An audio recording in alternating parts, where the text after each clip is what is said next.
The Pinball Network is online. Launching. Triple Drain Pinball Podcast. All right, we are back. It's been a long time. It's been a long time, but we're here. And today's going to be a little different. And you can probably, anybody that's on YouTube can already see why it's different. It's because we're down a man. You're just stuck with me and Travis. So, Travis, you what? You're pointing? Oh, he turned his lights on behind him. My lights fell down. Do you see that? Yeah. Tell Monica to step up her game. She's out of the country right now. Well, that's not getting fixed anytime soon. Then. Yeah. Oh man. Oh, Travis 1 second. Is trying to do a technology. All right, there. You can't see it now. You can't see it now. Yeah. It's fine. It's covered up. We are unfortunately down a man, and that's because Tom is a busy man. Tom's a busy man. He had we were trying to record and we're like, we could do this, or this. And he's like, well, that week I have a dentist thing. That week I'm traveling to this. That week I'm traveling to that. All pinball, all this. I mean, when you're that awesome, you're going to be pulled in that many different directions. So we tried to get a third wheel. And unfortunately, the third wheel we had lined up got sick. So it's just Travis and I. And did you know, Travis, this is episode 60. 60. It's a lot. Yeah. I'm still having issues, even at episode 60. Do you see the red dot right here? Can you see that? I do. Yeah, but I'll probably crop it out for you. I accidentally hit record on my camera. So he's recording now, so his camera's probably going to fill up. And then my lights are falling apart here. This is a very professional stream. Just roll the song. Well, no, I'm not. I'm not going to roll the song. Okay, no. Well, I'm listening. I'm going to turn off this recording. Go ahead, keep going. He's going to turn off. We're about to shut down the whole thing. I'm not going to do the song because we're not 3 guys. We're 2 guys. And normally I would label this as 59.5. It's a half an hour. But I'll tell you right now, you don't have to be a marketer to know 0.5 episodes don't get heard. So I'm sorry, Tom, that you're not here for episode 60, but we'll celebrate next one. I do want to also call out before I forget this shirt right here. This is Flip for the Cure. This is an annual charity tournament that's hosted. So this year it's March 8th in Toledo, Ohio. It's for epilepsy. And yeah, I think the guy's name is Jason. He had reached out to us and was like, hey, what's your address? I want to send you some shirts. So it's an awesome shirt. My kids actually love it because there's a cat. There's a cat on a my son's already stole my shirt. So that's why I don't have it anymore. But yes. It's awesome though. So if you happen to be near or if you're near Toledo, March 8th, Flip for the Cure, please participate in that tournament. Or if epilepsy is something that's close to you guys and you want to travel and enjoy that tournament, please do.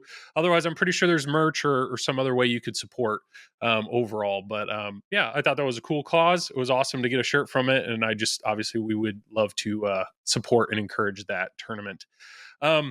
Speaking of support, this is the one thing our Patreon people, thank you. We finally took the money that we've made on Patreon and we divided it 3 ways. And so Travis bought blankets. He bought blankets for his basement. So hopefully the audio quality. I haven't spent it yet. No, I'm going to Vegas. I'm putting it all on red. Maybe you should buy some more tape for your lights in the back. Or I probably should. Yeah, yes. And Tom, I don't know what Tom's doing, but it's a struggle. Go ahead. Yes, keep telling the viewers thank you real quick. Overall, thank you. Thank you for all the support in this.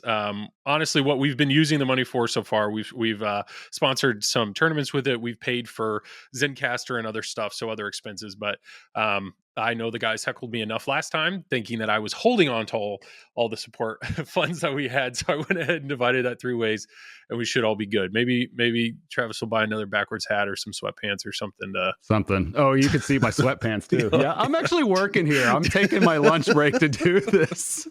Okay, well, enough of this. We only have roughly an hour. To record. It's just going to be the 2 of us. So, Travis, I'll do this. I think I will be nice. I'll be nice to you without Tom. Tom here to be the mediator or to calm the storm, right the ship, all that. I'm going to be nice. I'm not. If you mispronounce something, I'm just going to let it slide. I'm going to be nice. I'm going to be nice to you. I don't believe you at all. Okay, I don't believe this. We'll see what happens. I'm not falling for this. So our pre-recording meeting was pretty short and sweet. basically, we'll start with Evil Dead just because I can't really contribute to the conversation yet. I know Travis went to Pinball at the Beach, so maybe you can mention that. Pinball at the Beach, new show down in Florida. Everything that I saw from afar, it looked awesome. It looked real relaxed, warm, everything. But it was a really cool opportunity for a lot of people to play some of the newer stuff. And you actually played Evil Dead. So if you want to, overall thoughts on Pinball at the Beach, and then just your quick, initial thoughts of playing Evil Dead, that would be great. Okay. I can do that. Am I doing that now? Or are we literally not doing any intro? No. Are we not doing an intro at all? What intro? No, I'm not doing a song. There's not three of us. There's two of us. Oh, okay. No. You're being serious. All right. We have an hour. An hour. Okay. You know what's hilarious? In this production meeting, right? There was nothing mentioned like, hey, we're going to talk about Pinball at the Beach. Like, this is just thrown on me for the viewers and listeners. Roll through, man. Okay. I got you covered, dude. Let's do this. Perfect. Right. Yep. It was fun. Oh, great. Yeah. No, it's like, okay, like if you're listening to this and you went to Pinball at the Beach, obviously, it was a good time. So if you don't know what Pinball at the Beach was, it was just the newest pinball show that was located, I think, in St. Petersburg, Florida. I'm pretty sure that's where we were at. But anyways, we were on the coast. So there was an actual beach there, an actual ocean there. There was a bar right there. There was plenty of drinks to go around, plenty of pinball to go around. And it was a good time. And I think it was limited to maybe like 1,000 people that could be in there at any one time. So there was a tent at the resort, at this resort that we were at. And it was just cool. That's all I really know to say. Lots of pinball people there, lots of friends there, lots of drinks to go around, and lots of games to be played. But we did have issues though, Joel. Okay. Eating at the restaurant there. Okay. And anybody listening to this knows what's going on. Somehow the fire alarm kept going off. Like every single night, like clockwork, the fire alarm would go off. And sure as shit, every single time I sat down at this restaurant to eat, the fire alarm would go off and we could not get our food. We would have a cigar? No. Were you the cause? It wasn't even us. Wasn't even us. And so we always had to like get up and leave. It took us, I think, 3 times. The third time we went there, because we're psychopaths, we just kept trying to go there to eat. We finally got our food. So we finally figured it out. It just took a little while. But overall, the show was cool. Speaking of which, like you mentioned, Evil Dead, it was there.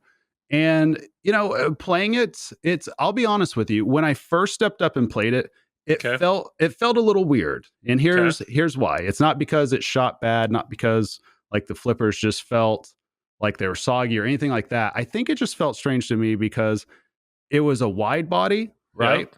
But some of the geometry didn't feel like wide body geometry. So I had to wrap my brain around that. Isn't it it's in a wide body cabinet, but isn't it more like a standard body because there's 2 shooter lanes, right? If it is, double barrel thing? It is, that's the way it felt. And so that could have been it. Like it was just freezing up my brain and I was just trying to just sort my shit out basically whenever I was playing it. But overall, I thought it felt like one of the most ambitious spookies that's been done. Sure. And it was pretty cool. Like I enjoy Evil Dead for what it is. I've watched all the movies. It's been a long time ago, but I remember watching all the movies. So it definitely felt like when you press start, you're in the Evil Dead universe. Like it doesn't feel like anything skipped out. And this machine, if you love mechs, if that's your jam, you will find mechs galore. Mechs all over. All over. What the biggest question mark for me mech wise is the flipper sling. Is that cool? Is it weird when the ball hits it and you expect the sling to go off and it just does? So, is that how? Well, what's your thought on that, mech? Well, I played enough pinball to run into passive slings, so that wasn't really that big of a deal. It did take me a few to get used to using a separate button for that little mini flipper right there. Yeah, you had to get your mind around that. But I did also find some of the modes I played, I wasn't really using it all that much, so I was bypassing it mostly. However, I did get a chance. Of course, the pictures are floating out there anyway. But I played a few games with Keith at the same time on it, and he got into some mode to where I would love to make a comment on that picture. If but Oh, yeah. I did say, Oh, that's though, okay. That's a size difference. One, I let me did defend say I was myself. going to be nice about Let that me picture. let me defend myself here. We're gonna Okay. go. We're gonna go. If off you want track. to talk about the picture, I'll talk about the picture. Oh, you're the one that brought it up. You're the one. You're bringing it up right now. I was talking about there's Evil a picture. Dead. For people, everybody go to Spooky's we are Facebook. 10 minutes into it. Joel said, "I'm not going to say anything." I haven't been mean yet. I'm saying go to Spooky's Facebook page and scroll down, and you'll say, "Hey, it's cool to see." There was a post that says it's cool to see some industry professionals play our game, and there was a picture of Brian Eddy playing it. There was a picture of Eric Minier playing it, and then there's a picture of Travis and Keith playing it. And I can stop there, Travis. You want me to stop? That's fine. I can stop there. Hey, but Travis is in the pink shirt. Keith is Keith. Okay. Yep. We're going to say two things here. Okay. One, I will fully accept the only reason why I'm even in that picture is because Keith was next to me. Yes. Right. They took the picture because of Keith. Yes. Right. But at least, okay. But you got to admit, though, the picture with Carrie Hardy with the plaque next to like all the other industry people. Yeah. That It's like, it reminded me of the Big Bird meme next to like Darth Vader, like going into the tournament. So that's where we're at with this. Second off, that camera's playing tricks. Let me tell you, like, because there's two reasons here. All right. First off, we're not going to talk about Evil Dead. F it. Everybody strap in, grab a beer, grab a coffee, whatever you're doing right now. Yeah. Okay. We can all accept, if you've seen Keith, his calves are obviously like mutant calves. It's insane. They're so big. He's got the biggest calves. It's like 5 Christmas hams packed together in a stocking. And they're And so, one, he's closer to the camera, right? I'm not you've been around me, Joel. I'm not a small person. No, but I've never seen you in shorts, Travis. I've never seen you. I squat over 400 pounds. It must be all thigh then, because it's not coming from your calves, bro. That's what it looks like. That's why as soon as I saw it and Monica saw it, she's like, "What is going on here?" And I'm like, "I don't know. AI just did some shit to my legs or something." But yeah, it is. Just look at the picture, guys. I'm not going to say anything. I'm not going to say anything about it. But no, I look like I'm a little kid, like next to his papa, and he's just like overlooking my shoulder, like, "You should hit that one, son."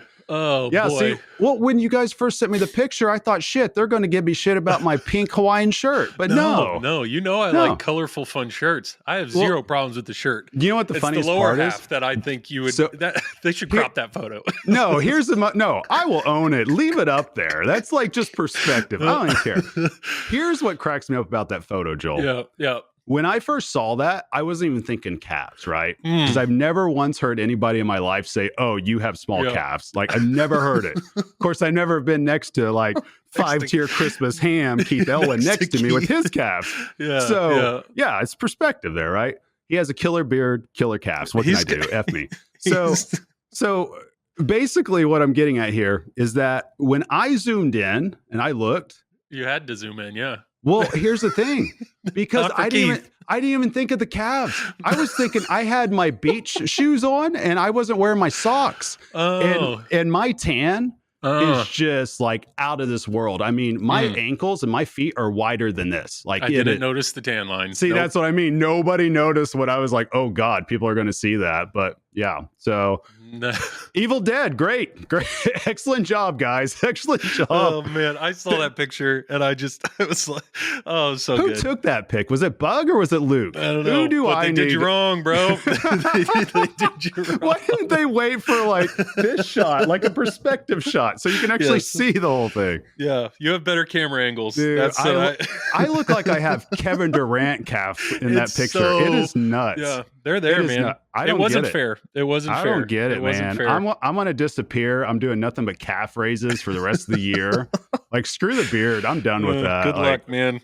Good luck. I laughed too hard and my heart. But hey, I didn't. I was, your body, man. Be proud of it. Your body, be proud of it.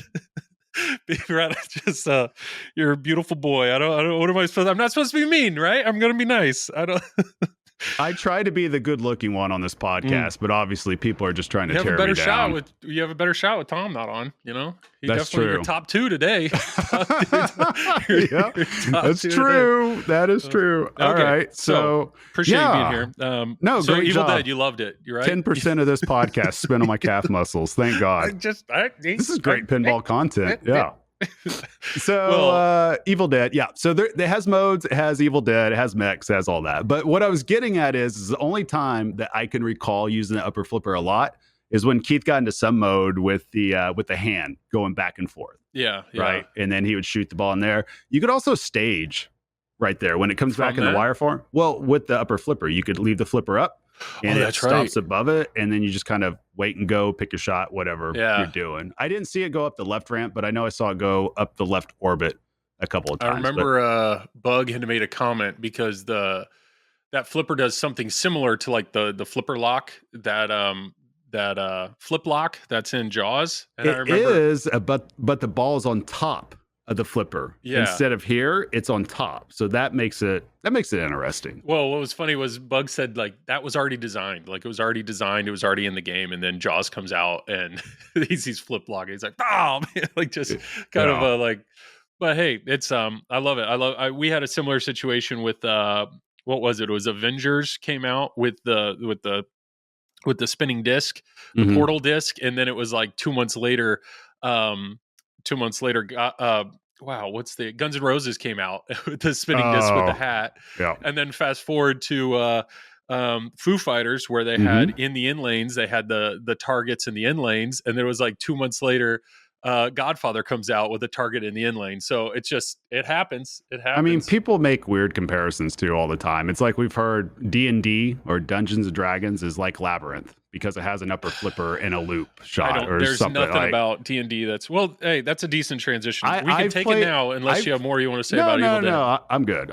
I mean, Evil Dead's cool. Congrats to the spooky people. I mean, we'll elaborate more on it once you get a chance to play. I'm hoping. Then go from there. I think so. Zach's on vacation this week. I think he's getting, if not, maybe he's already received his Evil Dead. I think he's probably still in a box. So hopefully, I mean, maybe as early as next week, if not the week after, I'll have a chance to have an Evil Dead here and stream it. Cool. It's going to be an interesting game to stream because that'll be probably the first game that I'm going to have to like cover up when I'm not streaming it so my children don't see it, which is a shame because the art is beautiful. Franchi definitely killed it on that. But okay, so D&D. You and I have both played a lot of D&D. I have played the LE exclusively. You had a very short period on the LE, and then you've had a lot more time on the Pro. So 4 games on the LE. Yeah, you sure have. Are you... we'll start with that. I mean, because I've had multiple people reach out, I'm in on a Pro, but after watching video, maybe I should update to the premium or, vice versa. So overall thought comparison between Pro and premium. I mean, if it's my preference with what I'm playing, I'm going with the Pro. I think it's just fine enough right there. I don't mind it. But I think if you do love the Dragon mech and you want to see it do more, then just go up and down. If you want to see it go left or right, then yeah, by all means, the premium and LE will definitely be your jam. Of course, if you want powder coating, you want all that mirrored back glass, all the bells and whistles. Yeah. Oh yeah, of course. And I mean, I can report like straight up just because of the way our sales have gone. I mean, the game's doing excellent. Good. Like LEs are just flying off the shelf, and I mean, people are responding to it well. And I honestly, I mean, you and I talked about this off podcast. I didn't know where this theme was going to land. Like I had no idea because I wasn't familiar with the theme. It's very rare. I typically have a pretty good feel with the velocity of cell that's going to come with the machine. This one, I had no idea where it was because all I knew was the big Dragon mech is most likely on it. It's D&D. Let's kind of see what happens, right? That could be that could mean anything. You just don't know until you see the design, the artwork, the direction. And I truly do think that when it was released, the voice call outs out of all the things really helped push this pin forward. Yes. Like I really do. Because if we remember Foo Fighters online, what was the number one thing people were complaining about? It was the call outs. Yeah.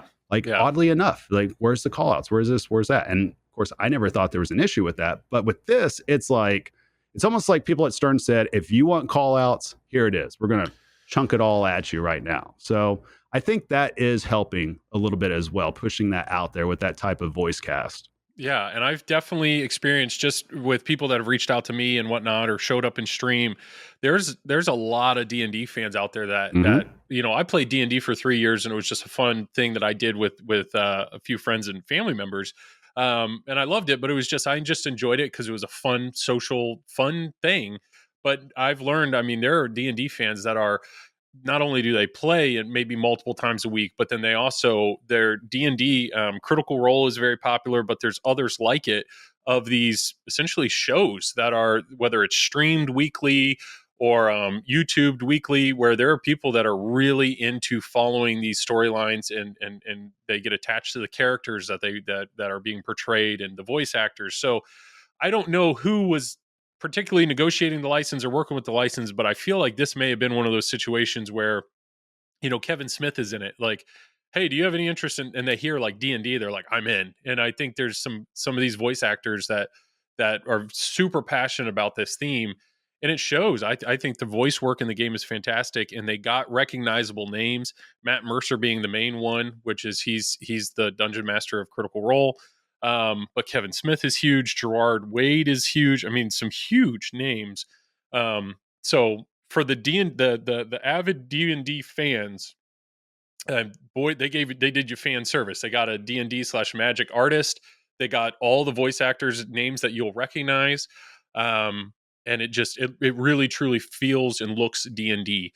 For non-D&D people though, you see the Dragon Mech is huge. That's the thing. The Dragon Mech, you saw it at Media Day as well. The Dragon Mech is way bigger than what the pictures show you. And so it really brings you in that immersion.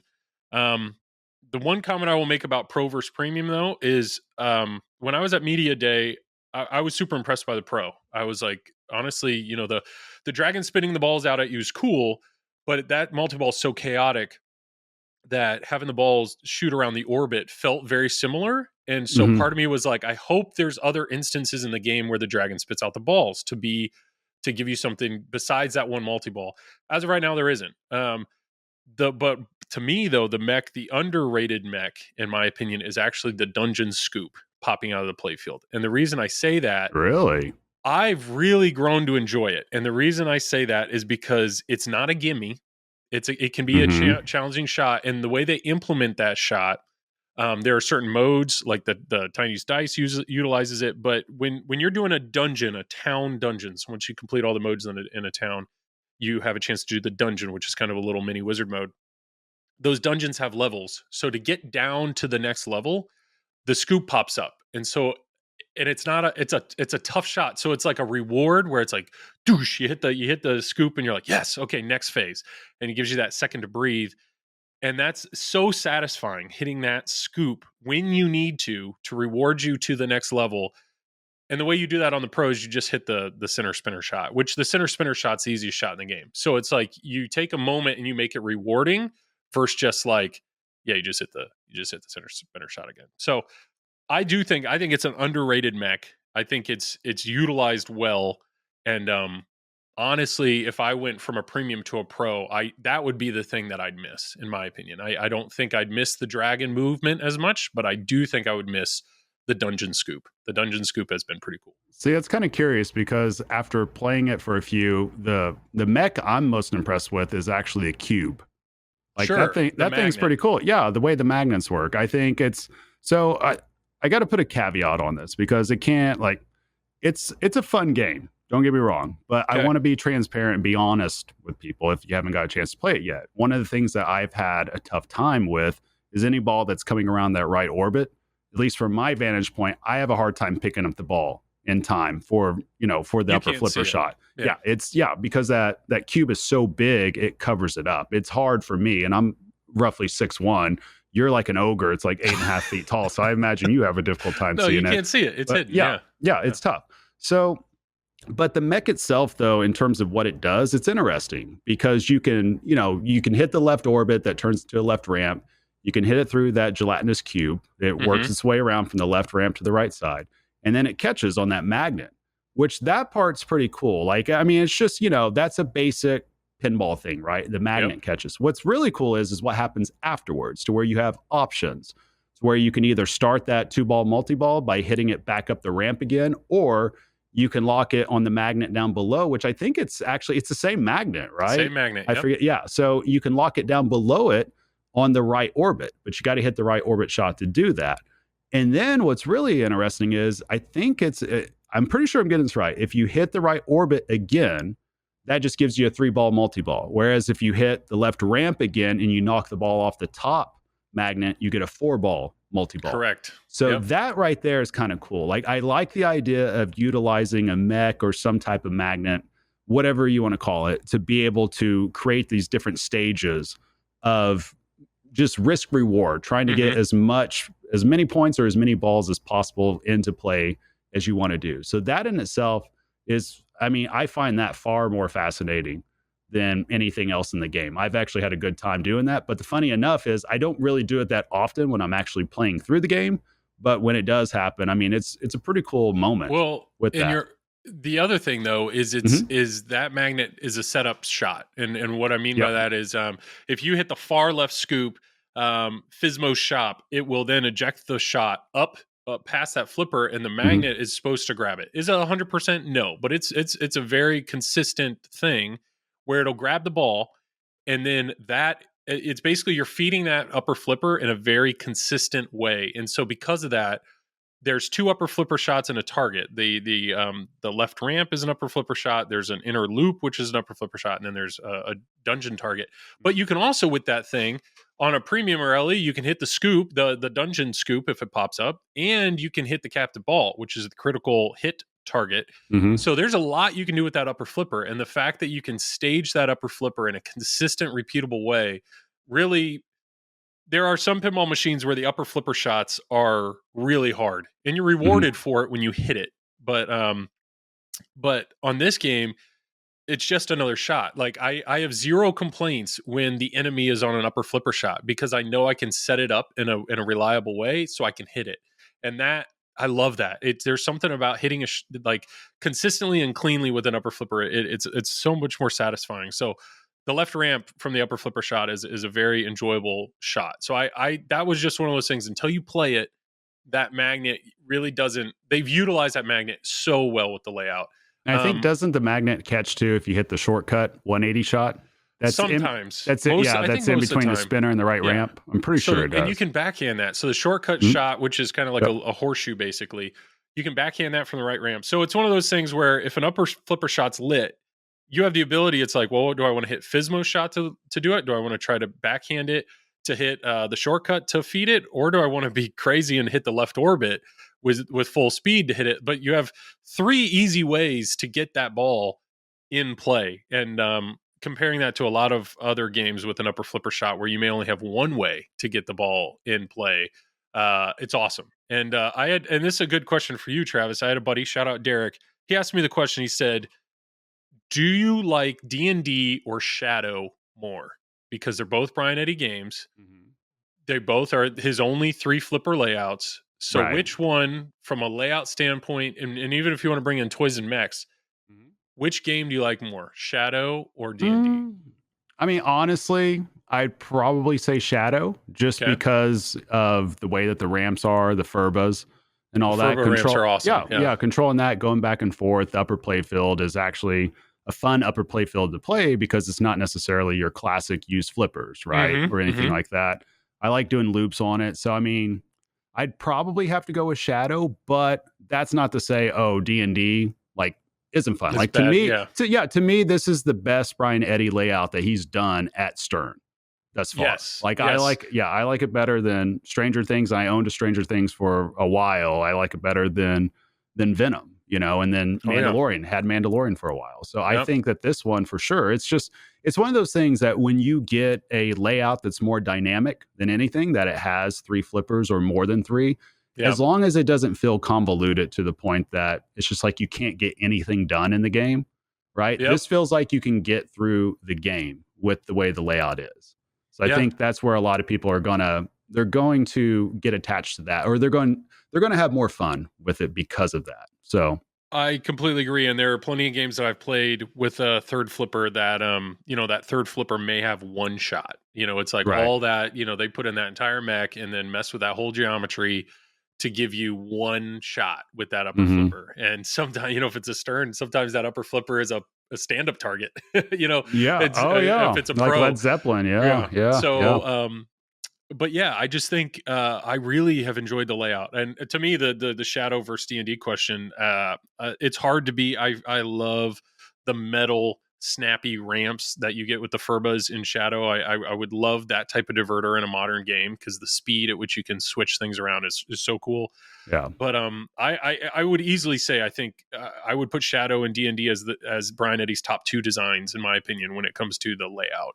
Yeah. Shadow just plays fast. Like if you Yeah. really want that pin to play fast, that can play fast. And you don't want this game to play fast. Right. And D&D is not a fast playing game. In my opinion, it's not. Now you can turn it into that if you're going to Yeah. be a savage and just go after the dragon the entire time. Yeah, you can Oh, make it play all kinds of crazy then. let's also talk about the shield, because one thing that I didn't Mhm. really start to utilize with the shield until it was here, is not only is the shield great for protection, but the way it's designed, you can use it to set up 2 other shots rather reliably. You're And supposed to be able to say, yeah, I will Yeah. give the major caveat because I played on a couple location games. It's very setup dependent. yeah, And you might find like you'll have to change some stuff around. Maybe it just depends because yeah. you might be able to hit the right ramp. Like I played on one to where it could not hit the right ramp no matter what, but it would hit the left orbit clean. That's where And- I am. Yeah, So- and then I've seen the opposite where the right ramp is clean, left orbit is not. It's hitting off the stand up targets instead. So that's where the game that I have, the way it's set up. So what we're saying is you pop the shield up and then you let the With the- ball just with the rest. action button. Yes. You Yep. hit the action button, the shield pops up, and you let the ball just rest. And it's going to rest either because of the way it's shaped, either on the left side or the right side. So if it's resting on the right side, you can just let the ball sit there. And then when you flip with the right flipper, on mine, it hits the left orbit every time. Guaranteed. And then if it's sitting on the left side of the shield and you flip with the left flipper, it might hit the upper right ramp. And what's weird is there was a period of time, there was 2 or 3 days where mine would do it rather consistently. It would hit the upper right ramp, which is to me the hardest shot in the game. That's the hardest shot for me to hit. Mhm. So there were modes where it's like, that's the shot I need. It would be like, I almost want to build up shield, not to protect myself, just for the layup, the T-ball shot to hit that ramp. And that's awesome. Like what a unique physical feature to aid in that. And I neither of us really realized that or tried to start building that into our game plan when we're at the media day. And I'm curious from a tournament standpoint, if people, depending on how the game's set up, if people might utilize the shield to hit shots Right. versus protect, for safety. I don't know. Yeah, I mean, I have lots of thoughts on that, but I don't know how much time do we have to discuss that. You know what I mean? True. I think it's very early to consider this game for tournaments, and I mean, it's obviously Stern's going to have their launch parties either way. So whether we like it or not, this pin's going to get dragged into tournaments, kicking and screaming, whether it's ready or not. So it'll be interesting to see. It'll be interesting to see. I'm trying to figure out. I have the launch party video ready to go, Joel. And Well, I kind of want to give you these. I want to give you these strategies so you could try it because I think I can get you over 800 million. I'm pretty sure. Yeah. 500 million. Actually, it's Joel. I can get you over 350 million. Joel. I can already get over 300. I think my What's high your- score is like 400 something. Oh yeah, we'll get over that easily. Well, but honestly though, I haven't prioritized a shot for points at all. Like right. this game, because you're not playing in tournaments or Yes. launch party. Yeah, it But goes there's- both ways. there's It other goes both games- ways. There's other games though where it's like, I don't know, most of the time in my head, if you can crack 1 billion on a Stern, you've done something. So there are some times where I turn that on and I'm like, okay, I got a super jackpot shot, or I have this, or I have that. I just haven't even thought about the word jackpot or Right. playfield multiplier. Like this game, Yeah. the way my brain, and maybe we will just transition into this, but Yeah, we can talk about. this game, I had Elizabeth Gieske on stream the other day, and she made a comment of like, it really took, she's a tournament player, very skilled tournament player. Obviously Gieske was involved in Jaws. She's been involved in some other games. She wrote almost every mode in D&D. And she said when she first got in it, she really had to change her mindset on this game, because it's very clear this is a passion project for Dwight. That the goal of this game is an epic journey to have very fun story based character experience, level up journey that you're going to work through, whether using pin save over time or just how far are you going to get in this journey in one game. And honestly, I think points, tournament play, they put that on the back burner. It's in the game, it's pinball, we understand it, but the goal of this game is the journey. And for me, that's how I like playing pinball. So for me, I'm loving every second of it. For a player like you, I know this is a foreign language. This is like, how do I do this? How do I have fun? Yes and no. Yes and no. Yeah. It's one of those interesting things. When you look at, and I'm sure there's several people that listen to this podcast that have played like at Stern Pro Circuit events, won them, played in world championships. Like the reality is that if you consider yourself an above average player, you can put up 1 billion points on a Stern, whatever, and you have a game at home, there's two ways that you really approach it. You're either going for score or you're going for a wizard mode. Yep. And oftentimes, depending on just how the software is and how the rules are, you may not have to worry about score.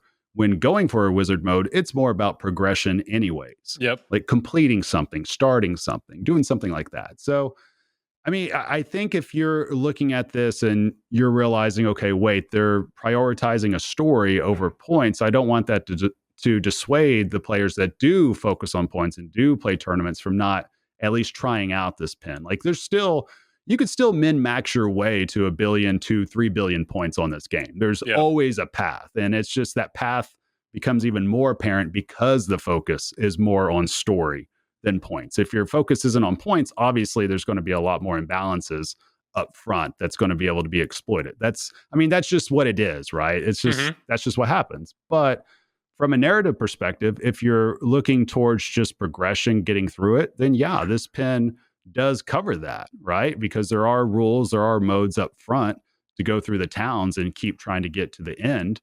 And I think, what is it? They have one part of it so far that's done that you Correct. can get. So I think it's that, because I saw this character for the first time yesterday. Somebody whipped out that character on me when I was like, hey, let's play a game of D&D on location. They're just like, let me log in. I'm like, what is this character? I haven't seen them yet. Yeah. So, I mean, yeah, obviously people are getting through it and people are trying out different things. And I think that this is the type of game that, because there's so many call outs and because it's story-based progression, it lends itself to a lot more updates in the future that focuses on expansion, right? Sure. Not so much trying to fix like that a mode just needs to play different. Right. I mean, there's always bugs and stuff like that, but you get what I'm saying. They're not going to have to like change around entire modes just to fit something to make somebody happy. It's more about expanding the universe is what it becomes. So just a brief overview. There's 7 towns in the game, but the center town doesn't have any unique modes. They have some hurry up stuff. Darkhold. Yeah. But the other 6 towns, only 4 of them are unlocked at the beginning. And the bottom 2 towns only have one mode. The middle 2 towns, Westgate and Arabelle, are the bottom 2, and then you got Greenest. Greenest, and then Cobalt Town. Those are the middle 2, and both of those have 3 modes each. And then the top 2 are Dragon Nest, Dragon Spear, and I have no idea. Gauntlet Grim. Good luck saying that. Gauntlet Grim. Yep. What's really cool though is the bottom 4 cities are the only ones unlocked at the beginning, and so the idea is to play the dungeon within that city. You have to beat all the modes. So if you play either the bottom 2, they only have one mode. So you beat it or lose, doesn't matter. You beat it or lose. You're not going to lose, because the way the game works is if you drain, if you start a mode and you drain in ball 2, you're still in that mode. In ball 3, you're still in that mode. If you drain in ball 3, the game's over. Now, if you're using pin save and you log back in, you can start that mode again. You can start. So it's hard to fail a mode.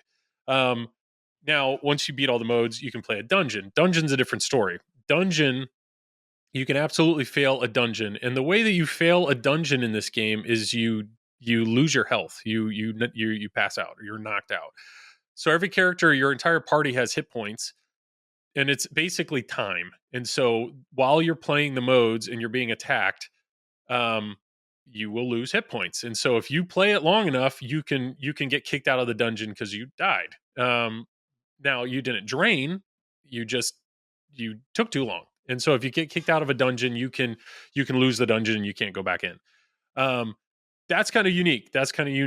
Now, if you drain out of it and you're using pin save and you come back, you can get back into the dungeon. But it's weird. It's a fun way to play though, because at least the way my brain works, the top 2 cities have the level 3 modes. So you have to complete the level 1 and 2 of those to get to those cities to play those modes. So those modes are harder and those dungeons are harder.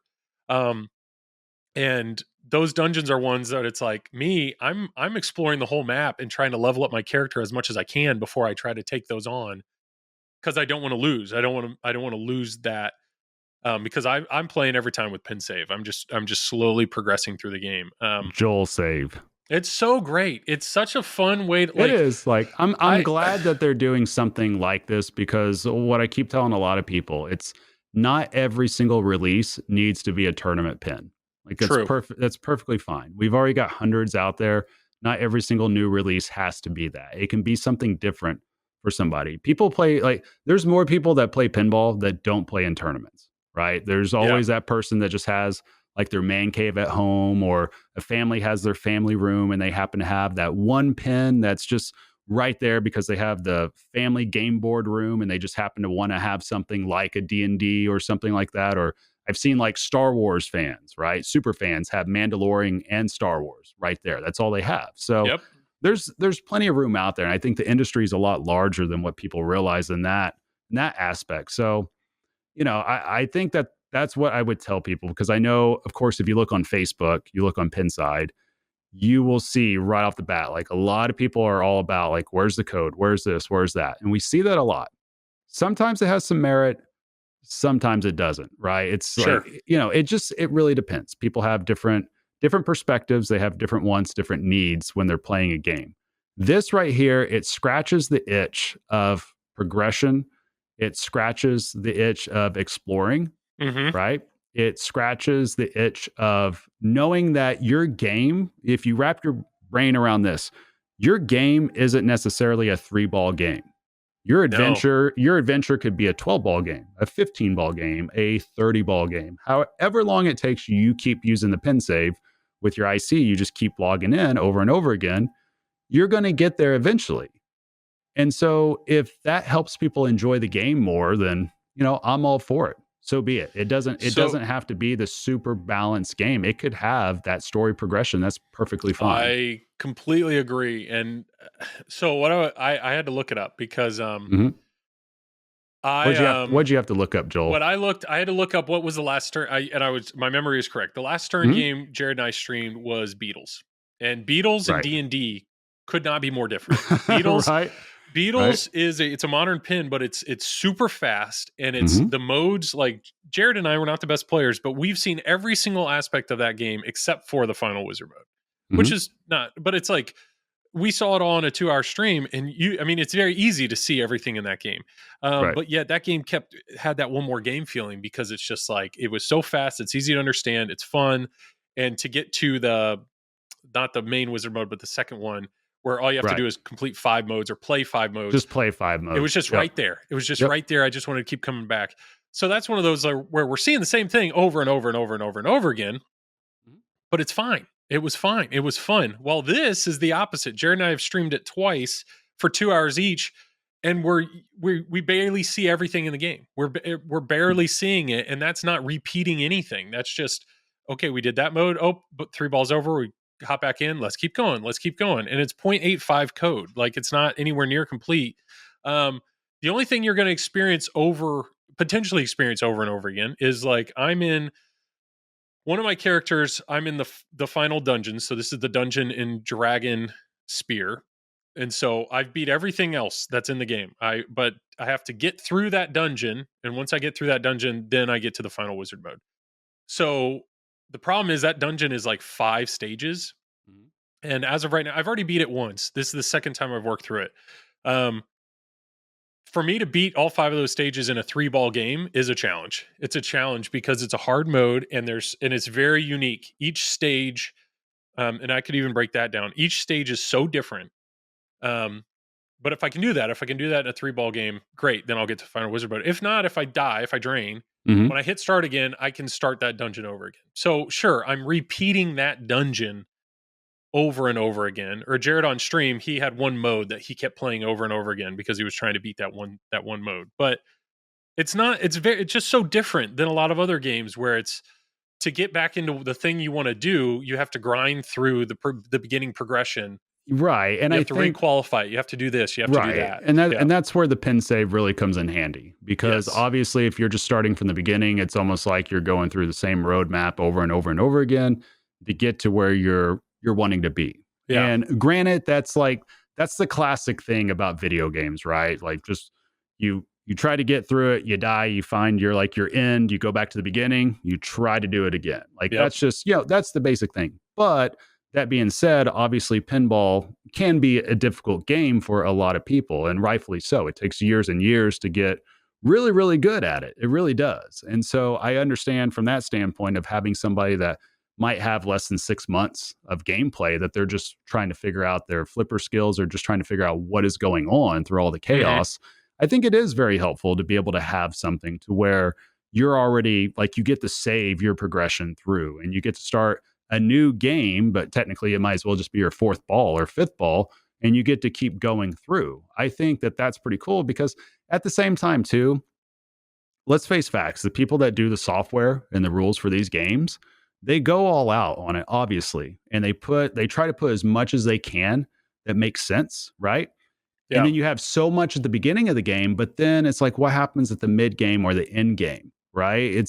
You want people to be able to see that, not just like 5% of the player base to see it. You want everybody to see as much as possible. So seeing something like this, pretty cool. I am hopeful that Stern implements this at some level for all the pins from here on out, just to give people the option to do that. I think that would be huge, because I've lost track how many times I've tried to introduce pinball to friends, family, just like you say, Joel, friends and family, all the time, neighbors, talk to people at shows, and they have a hard time getting past the first tiers of a mode or the first multi-ball of a game. And they want to experience more, but let's face facts, real life also happens also. These people have families, they have jobs.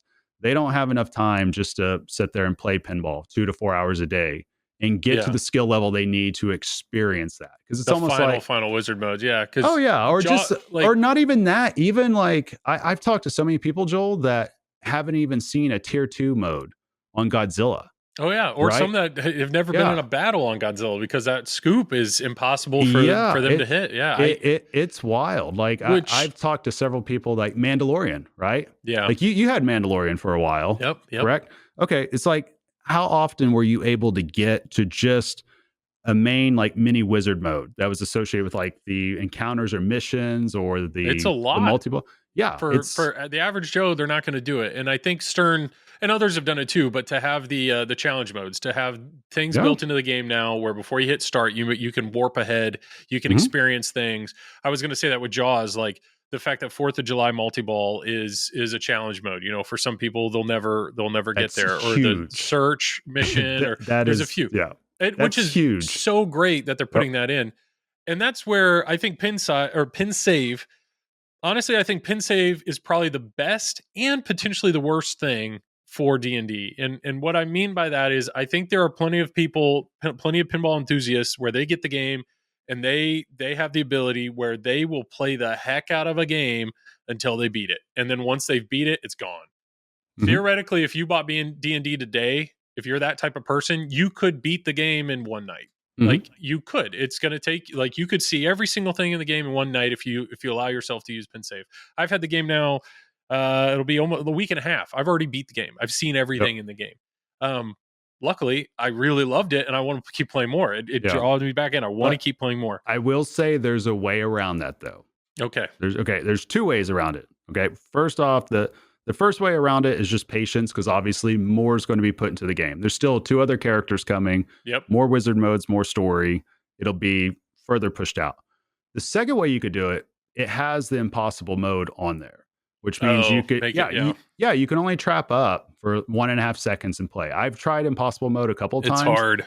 It's hard, but on this game, it makes sense. Like Okay. Mandalorian, impossible mode is just pure chaos, just because of the way the layout is. Just pure chaos. Venom, a little less chaotic. It's hard on turtles. Still chaos. Yeah, turtles, like forget about it. Yep. This one though, it makes sense. Okay. The way that the shots are, the way you can use the shield, it all makes sense. And so if you get through the story already and you want a challenge, just play impossible mode for a little while. You will have a good time. Oh, just do that. You can absolutely do it. Just depends on. That's like a new game plus, just like you would do on Skyrim or 100%. On Elden Ring. Like that's all you got to do. And I think there's more coming to this game. I think Dwight knows this, and Dwight. I mean, it wouldn't surprise me if there was like a speed run mode or something like that, a time trial, something where it's like, okay, you can beat the game, but let's see how fast you do. I mean, it's the speed run aspect's already built into Venom, so why? Of course, I'm assuming he's going to bring that into D&D. There's plenty here you can do.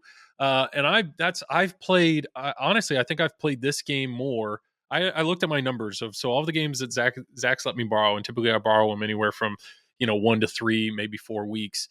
I think I have the most plays of any game on Venom and D&D within that time period because of this pin save, because of this leveling up, because of like, I can just go down, I can pick up where I was, I can keep chipping away at it.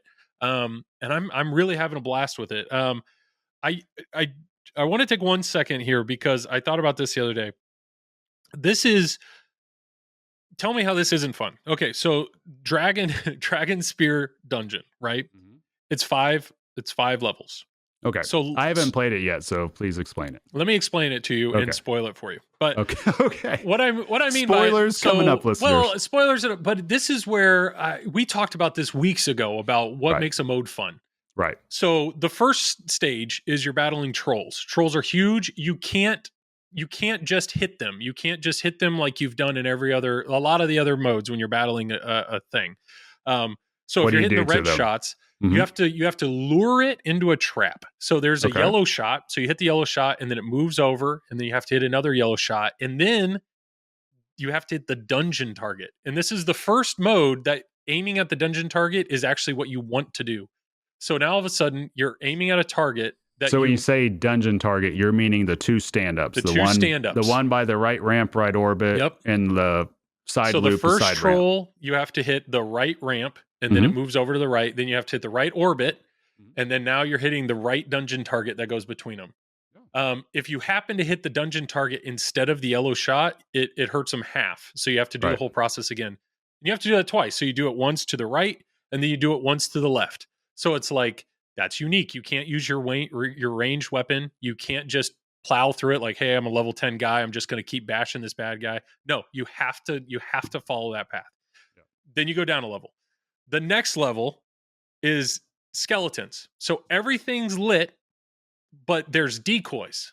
So you can hit a red shot, but it may not be a real skeleton. It'll say, nope, decoy. So you're having to either trap up and wait and see which ones are going to attack you. And then, I'm about to be attacked by this guy because it's flashing. He's real.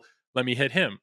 So it's like you're aiming at everything, but kind of trying to pay attention. Narratively makes sense. Makes with total what sense. The game's happening. Okay. So you're surrounded by skeletons, but there's going to be 2 or 3 that are going to hit you, and you got to, that one's flashing. That one means that shot's real. Let me prioritize that. I missed it. Oh, boom. I just got hit. That's level 2. Then you get to level 3. Level 3 is probably my favorite mode in the game, which is there's a red shot, so he can hit you, but you can't hurt him. Apparently, it's this flying creature. The only way you can hit it is with your bow. So you can't also just use your bow. So what you have to do is there's a red shot that kind of moves around, which you kind of ignore. But what you have to do is you have to hit a yellow shot. A yellow shot will stop the ball. And then it gives you a chance. You get 1 shot with your range weapon to hit the red shot. It'll stop the ball, or what will it stop? The ball.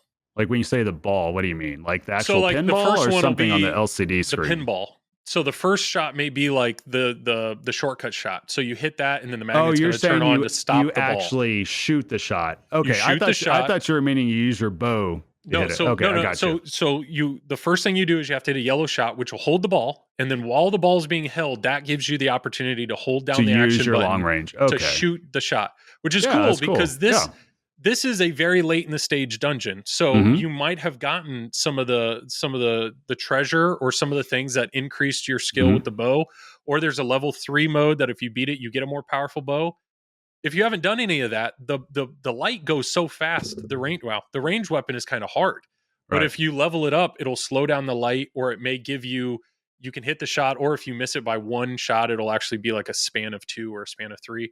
So if Right. you level up your character this particular stage, I love it. I think it's such a unique way to play, because if you miss, it releases the ball, and then you got to do it again. You got to hit the yellow shot, gives you another shot to hit it with a bow.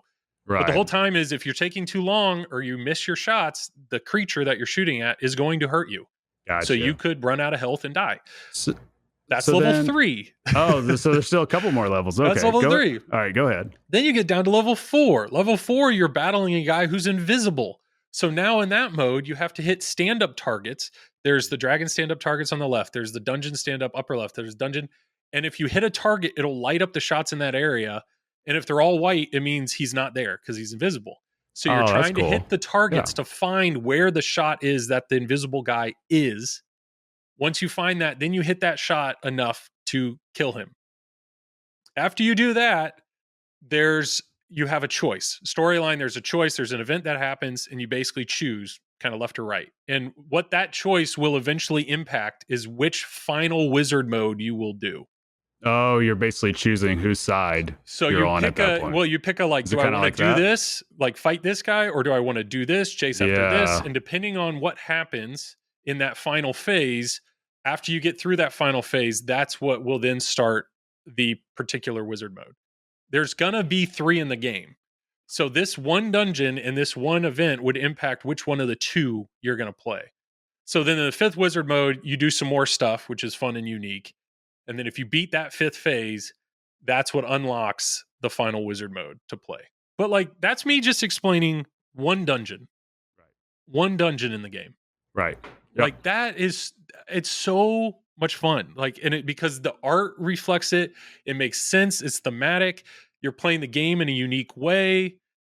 I really have a lot of fun. Like, that's the type of stuff that I'm enjoying in D&D, and the way the modes feel unique, and I'm really having a lot of fun with it. Well, and you're touching base too on just kind of like putting a nice bow on top of all this of why, it might be important to eventually have some type of like dungeon speed run in the game to allow people to be able to play the dungeons just straight from the start button, right? Because it sounds like it's pretty cool. But on top of that, it shows why the pin save kind of works, with this situation. Because once you think about it, that type of event, in-game event, if you don't have the pin save, then you're most likely only seeing it like once every few games, or if you're really struggling, and maybe not ever. Like, who knows? So because it's deep in the game, right? To qualify that dungeon means, remember, to play the dungeon, the city dungeon, you have to beat all the modes in that city. That dungeon has 2 modes, but they're level 3 modes.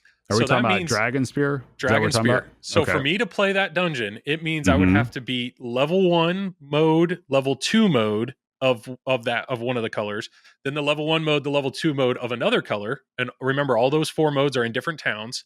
So it'd be beat a mode, move to another town, beat a mode, move to another town, beat a mode, move to another town, beat a mode, move to another town, then move to that town, then beat the 2 level 3 modes, and then I'd be in that dungeon. That's a and lot. You're telling me I'm supposed to do all that in a 3-ball game? It's tough. Sure, Carl might be able to do it, but to me, like the average player, I would never see that dungeon. And that's where I think that they've put a lot of pressure on Dwight in a way, because these in-game modes have to be just as fun as every other mode, because pin save is going to allow people to experience them. While I think, there are games out there where the final wizard mode is super basic or kind of lame, because 2% of all owners are ever going to see it. So it's awesome. It's really, that's what I'm really liking about the game. But because of this, they've made it really hard for themselves. I mean, there's bugs. There's been bugs that you've seen, that I've seen. It's 0.85. There's plenty here, but I'm enjoying this side of pinball. Well, I'm enjoying it a lot. It's just one of those things, and I don't even want to pretend that I don't know about you, Joel. I have no idea how to code. Like, I have no clue. I can barely remember the password to my email. it's just one of those things that I imagine doing all that stuff. It's awfully hard to do. It's a lot of work, a lot of hours, a lot of refining, a lot of, if you miss like one letter, one comma, one whatever, I'm sure it just throws the whole thing off. The reality is that when you're dealing with modern games and you're dealing with so much to where you have like LCD assets, you might have movie assets, you might have show assets, you might have art assets, then you have all these in-game events. You have to make sure things aren't colliding together, right? I mean, it's that in itself's tough when you have certain RGB lights out there and something might take priority over something else. Like, I can't imagine. It just makes my head spin. So it's kind of one of those things that I'm not saying that everybody should just say, oh, just go with it and not expect a well-polished product. That's not what I'm saying at all. What I am saying is to realize that the people behind these projects, no matter what company they're with, whether it's Stern, Spooky, JJP, you name it, the people behind these games are definitely working their tail ends off, because everybody at the end of the day, I would have to assume that they want a polished product, or at least as much polish as they can get behind it. So I think it just as long as, close to the start button, you feel like there's enough to do in the game. And the unique thing about D&D, because it has a pin save, they kind of have to go beyond that now, because it's they have to go beyond the first 5-10 minutes of the game. And that's really tough to do. Yeah. That's insanely tough to do. So if they can get that figured out, kudos to them. I mean, you're obviously speaking highly of this dungeon that you play. I haven't got the chance to play it yet, but you'll enjoy it. It sounds fun. You'll enjoy it. It's just, that's what I like. I like modes that are fun. I like modes that make you play the game in a different way. Challenge you with a unique, like you could theoretically beat the whole game without ever using your range weapon. But now all of a sudden they throw in a mode. They throw in a mode where you have to, and it's just like that's the type of stuff that I just find really enjoyable and unique, and that's why I like. I've already worked my way all the way through the game. I've almost beat it a second time, but it's because each mode is so different, and the fact that you're not forced to do that mode over and over and over again. You got to stop enjoying pinball so much, Joel. It's fun. We're supposed to be angry about prices nah. Well, and all that. We're supposed to be angry at everything. Where's the magic? Well, maybe that's the next. We're in a weird spot right now, and what I mean is, D&D was the rumor, and then obviously it came out, and there was a big question mark of like, how's this going to be? I've been nothing but happy with what I've experienced in D&D, but then also, we have other games that people feel are unfinished, some other Stern games, or I know X-Men's getting a lot of hate with the code and kind of where that's at. So there's some people that are like, hey, I've committed, I've bought the last few games and I feel like somebody's dropping the ball, or it's not enough, and so we're in a weird spot. And then on top of that, we've got two potential behemoths right around the corner, rumored JJP Harry Potter. And then Elwin's next game. Elwin is whatever. He's 7 for 7. I don't know how many he's done. Like he doesn't miss. So Elwin's next game right around the corner. There's a chance that we're going to have some really big, good, fun pinball very soon coming our way. Right. So I know some people are holding on. They're holding on to money or waiting. Yeah. What do I want to do? It's a cool spot to be in a way. I'm excited for what's happening. Yeah. It's totally understandable. Like we definitely, we kind of take the piss out of the whole pricing thing and all that. But honestly, like, obviously I work in the pinball industry. I work for a company that has to sell these games, of course. Like, we want people to feel like they're getting value out of the game, getting utility out of the game. It's two different mindsets, right? You have the mindset of somebody that's buying the game because it's a game. They're going to play it. They're not going to worry about the money. Like, that's honestly what my mindset has always been. Before I start working in pinball, that's the way it's always been. And I've always enjoyed it. It's always been fine. I've never had any expectations ever of anything retaining value. And I've bought LEs. And not one time have I sold an LE for more than what I bought it for, or for anywhere like even the same. I just haven't. But I do get the ones that's a priority for them. I get it. Like, the priority is money over utility of actually playing the game. There is a group out there that's like that. I totally get that. They're going to have their opinion on how the games are. And, there's always a group out there that will scrutinize every single pin, no matter what, whether they've bought the game or not. They will always scrutinize it. And I will always say, like, everybody has every right. Have any opinion you want. right or wrong, whether people disagree, don't disagree, you have every right to voice what you feel, how you feel, whether it's about money, about code, whether you love it, whether you hate it, whether you agree, whether you disagree. And that's what's Yep. great about this industry. You hear different opinions and everything. Some might seem wrong, some might seem right.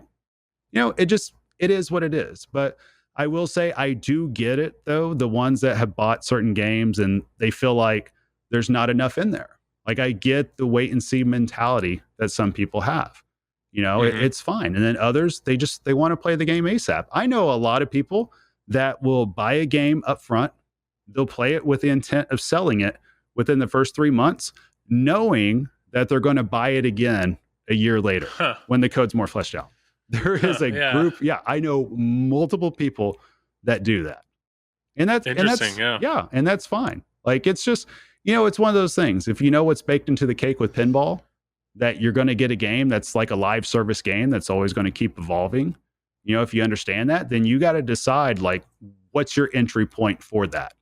Is it at the very beginning, code out a box, and then you just enjoy the ride along the way? Or is it just wait a little while and find a new in-box game eventually, or a used game eventually, and then go from there? Like, that's the beauty of the industry. You can choose to do anything you want to do with it.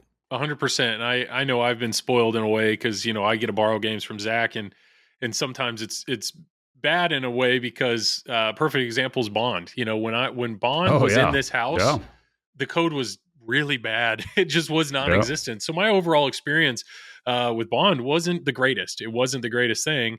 And yet here, now the game's in a fantastic spot. It's in a fantastic spot that I'd love to play. So when people always ask me, where do you rank? I had it the other day. Where do you rank D&D now amongst games you'd want to own? And I always tell people, like, I know when it leaves, when it's gone and it's been out of my house and I don't get to play it every day, what are the games that I miss? What are the games that I, if I have the opportunity to play them again? Because honestly, there's been games that once I've played it a month, I'm good. I've experienced everything I want in that game, while there are other ones where it's like, I miss that game. I want that game back. That game would fit in my collection so well. It's so damn hard to judge games early on, though, because you're always judging them based off potential. You always are. Yeah. And it's a like, lot easier when it's at 1.0. Yeah. Right. And it's kind of one of those things, too. If you're judging the game off potential, well, your judgment's only going to go as far as what level you're at in terms of your gameplay, your experience, how many games you played. What is in your database for your understanding of rules, layout, or your fun level, right? Like, how much have you played that you know that you like, that you don't like? That's the only way you can judge it, because obviously somebody, like, I can tell you straight up, when I first got into pinball, my likes are way different than what it is today. The things I prioritize are way different than it is today. Yep. And, until you get out there and you do that, it's kind of weird, Joel. It's like you and I, we shoot the shit all the time. We talk all the time, but you only learn so much by talking. At some point, you have to go play these machines. Play the game. Yeah, and you got to put in the time, and you got to decide what you really like and what you really value, and that shapes really like how you feel, right? Because it's just too easy. It's too easy to listen to us knuckleheads or any other knucklehead out there and say, oh, well, they said this, so I got to think that way. Like, no.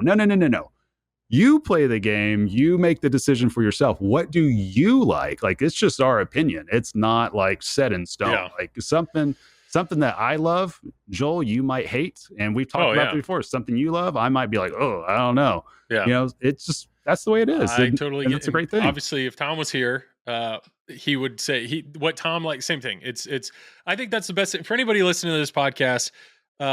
Hopefully, you as an individual are playing enough pinball to start to find what you like. And if you can find a creator, whether it's somebody else in podcast, a streamer, somebody that makes YouTube videos, and if you feel like all of a sudden you're lining up with the games that they like and you like, then cling on to that. And maybe that's a person that you can trust, because it's like clearly what they're into is stuff that I'm into.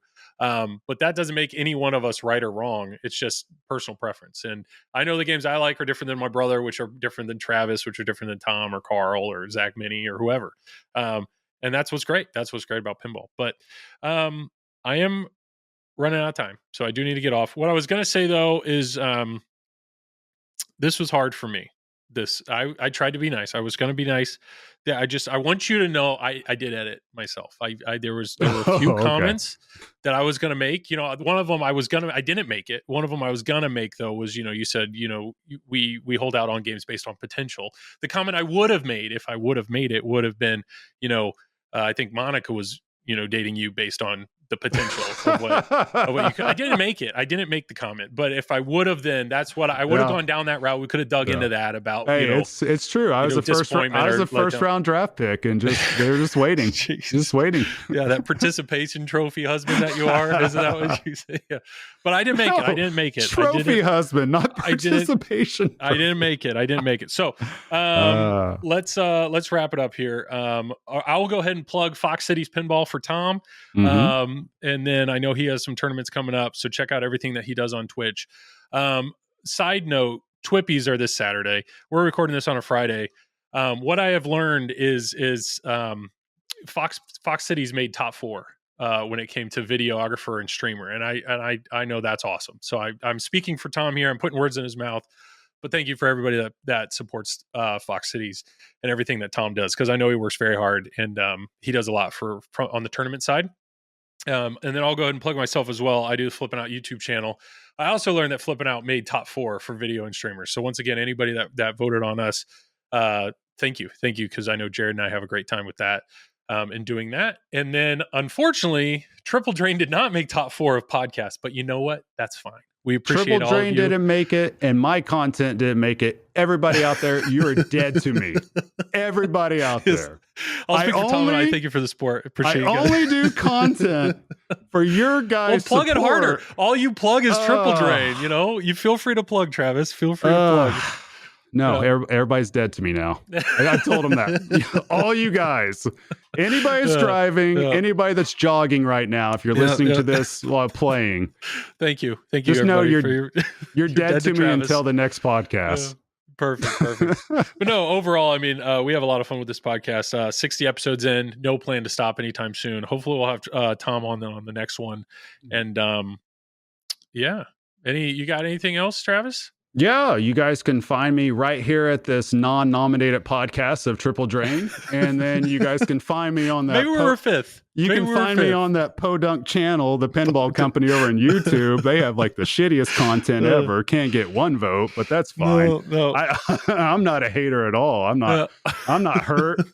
I'm not hurt at all. Forget it. Right. I'll just keep wearing my pink shirts and just being your little dancing monkey on those spooky pictures for you. Yeah. Maybe get some pants. I didn't say it. I didn't say it. It's all good. I appreciate you guys. It's only Joel that's dead. Nobody else. Okay, so Travis, you're gonna get this is a very unique experience, so don't mess this up. But Travis, you get the last words. I just said it all, Joel. Everybody just hit back 30 seconds on your podcatcher and you'll hear everything I had to say.